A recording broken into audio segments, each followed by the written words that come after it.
નમસ્કાર, એબીસી ન્યૂઝમાં આપનું હાર્દિક સ્વાગત છે. જોઈએ આજના સમાચાર વિગતવાર.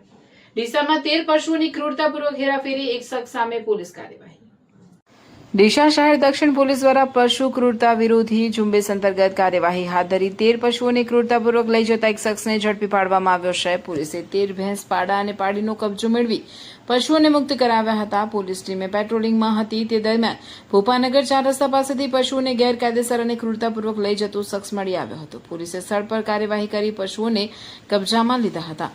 પકડાયેલ શખ્સની ઓળખ આલમ શાહ, હૈદર શાહ ફકીર, રહેવાસી રવિધામ સોસાયટી, રાધનપુર તરીકે થઈ છે. આ મામલે ડીસા શહેર દક્ષિણ પોલીસ સ્ટેશનમાં ભાગ બી ગુના નંબર BNS કલમ 54 તથા પશુ ક્રૂરતા અધિનિયમની કલમ 11(1) ઘ ચ ડ મુજબ ગુનો નોંધી કાયદેસરની કાર્યવાહી હાથ ધરવામાં આવી છે. આ સમગ્ર કાર્યવાહી પોલીસ ઇન્સ્પેક્ટર MB કોટવાલના માર્ગદર્શન હેઠળ ASI Kiritsinh, Bhupatsinh, police constable Nareshbhai Devjibhai અને પોલીસ કોન્સ્ટેબલ રાધેશ્યામભાઈ ધીરજલાલ સહિતની ટીમે હાથ ધરી હતી. અહેવાલ વિપુલભાઈ ચૌધરી, રાધનપુર.